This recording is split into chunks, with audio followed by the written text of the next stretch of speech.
বন্ধুরা, welcome to cooking with it. আপনারা জানেন আমি এখন রয়েছি পুরুলিয়াতে। পুরুলিয়া আমার বাড়ি। এইখানে আমি এসেছি গ্রীষ্মের ছুটিতে আমার মেয়েকে নিয়ে, আর এখানে আপনাদের আমার সাথে আমার রেসিপিগুলো শেয়ার করছি। আর পুরুলিয়ার অন্যতম একটা রেসিপি হচ্ছে দেশি মুরগির ঝোল। সেই দেশি মুরগির ঝোল আজ আমি আপনাদের সাথে শেয়ার করব। রেসিপিটি ভালো লাগলে আমার চ্যানেল প্লিজ লাইক, শেয়ার এবং সাবস্ক্রাইব করতে ভুলবেন না। যেন নোটিফিকেশনটাকেও অন করে দেবেন, তাহলে আমার যে কোনো রেসিপি সবচেয়ে প্রথমে পৌঁছে যাবে শুধুমাত্র আপনার কাছে। দেখুন, আমরা আজকে মুরগির বানাবো, বললাম ঝোল বানাবো। এই মাংসটা আমার 500 উপর হয়েছে, আর দেখতে পাচ্ছেন কালারটা কি দুর্দান্ত হয়েছে। একেবারে আমি পুরুলিয়া স্টাইলে বানাবো, আপনাদের সাথে শেয়ার করব, সঙ্গে থাকুন আমার। দেখুন, মুরগি কাটা আমার কমপ্লিট হয়ে গেছে। এই কাকু আমাদের মুরগিটা কেটে দিল। এবার মুরগি পরিষ্কার করে আমি নিয়ে চলে এসেছি। এবার আমি এটাতে হলুদ আর নুন মাখিয়ে নিচ্ছি।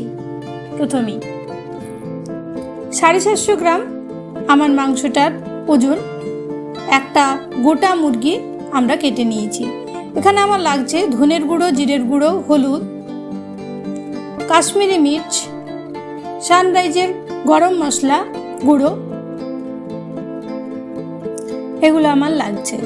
এছাড়া আমার লাগবে পেঁয়াজ 6টার মতো আমি কুচি করে নিয়েছি। পেঁয়াজগুলো লম্বা লম্বা করে কুচি করেছি, কেননা দেশি মুরগি একটু সেদ্ধ হতে সময় লাগে।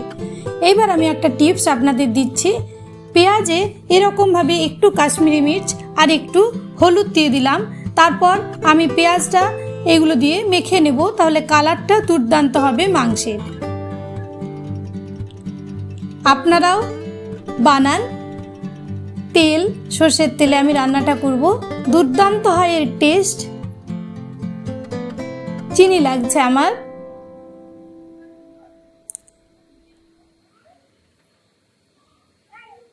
লাগছে নুন, আদা বাটা, আদার সাথে আমি লঙ্কাও বেটে নিয়েছি, মানে ওটা আদা লঙ্কা বাটা। রসুন বেটে নিয়েছি, পরিমাণগুলো সব ডেসক্রিপশন বক্সে লাগবে। এছাড়া লাগছে লঙ্কা, সবুজ আর লাল মিলিয়ে আমি লঙ্কা নিয়েছি। আপনারা যেমন ঝাল খাবেন সেরকম নেবেন। গোটা গরম মশলা বাটা, মানে লবঙ্গ, এলাচ আর দারচিনি। আলু দেব আমি মাংসের মধ্যে। আলু নিয়ে নিয়েছি আমি 8-10টা টুকরো।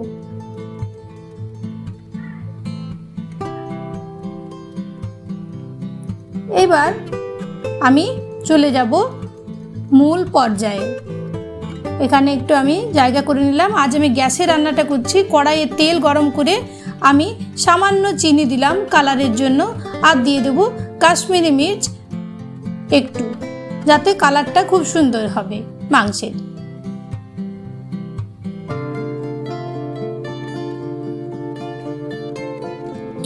পেঁয়াজগুলো দিয়ে দিলাম আমি। পেঁয়াজগুলো ভালো করে ফ্রাই করে নিচ্ছি। আজ এখানে কারেন্ট নেই, এটা ক্যান্ডেলের লাইটে আমি বানাচ্ছি, তাই একটু আলোটা কম আসছে। দিয়ে দিচ্ছি আদা বাটাটা। আদা বাটা 2 চামচ আমি আদা বাটা, আর তার সাথে 4-5টা লঙ্কা বাটা আছে। এটাকে ভালো করে ফ্রাই করে আমি মাংসটাকে এটার মধ্যে দিয়ে দিচ্ছি। মাংসটা দিয়ে আমি একটু ভালো করে কষিয়ে নেব। 3 থেকে 4 মিনিটের মতো। অসাধারণ একটা রেসিপি। ভালো লাগলে কমেন্ট করতে ভুলবেন না কিন্তু। দিয়ে দিলাম 3 চামচ রসুন বাটা। রসুন বাটাটা এই পর্যায়ে দিলে খুব সুন্দর একটা ফ্লেভার হবে।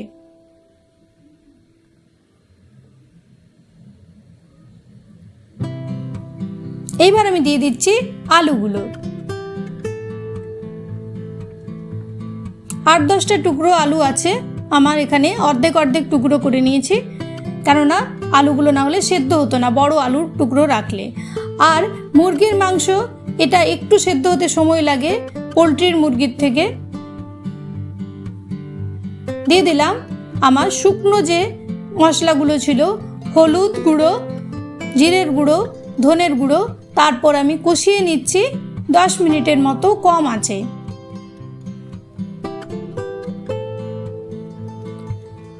দিয়ে দিলাম চিনি 1 চামচ, বড় চামচের।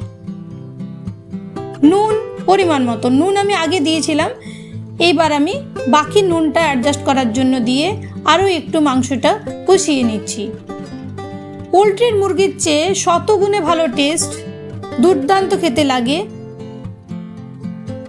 বানিয়ে খেলে বুঝতে পারবেন, এর স্বাদ ভুলতে পারবেন না কোনো দিন। আর এইভাবে বানালে আমার চ্যানেলের ফ্যান হবেনই হবেন। আমি কষিয়ে নিয়েছি 10 মিনিটের মতো কম আছে। এইবার আমি গরম মশলা খানিকটা দিয়ে দিলাম, আর শাহি গরম মশলাও দিলাম আমি একটু। 2 ধরনের গরম মশলা দিয়ে আরও একটু আমি মশলা দিয়ে কষিয়ে নিলাম, 2টো গরম মশলা দিয়ে। ব্যাস, তেল ছেড়ে গেছে, আমি গ্যাসটাকে বন্ধ করে দিয়েছি। এবার আমি এটাকে কুকারে ট্রান্সফার করে নিয়েছি, নাহলে কিন্তু সেদ্ধ হতে সময় লাগতো। তারপর আমি জল দিয়ে দিয়েছি, লঙ্কাগুলো দিয়ে আরও খানিকটা জল দিয়ে আমি সেদ্ধ করে নেব এটাকে মোটামুটি 2টো সিটি দিয়ে। হাই ফ্লেমে 2টো সিটি দেওয়ার পর আমি এটাকে দেখিয়ে দিচ্ছি। আর দেখুন হয়ে গেছে সেদ্ধ। এবার আমি গোটা গরম মশলা বাটাটা দিয়ে দিলাম এটার মধ্যে। তারপর ভালো করে মিলিয়ে ফ্লেভারটা অ্যাড করার জন্য 5 মিনিট এটাকে ঢেকে রাখলেই রেডি হয়ে যাবে আজকের রেসিপি।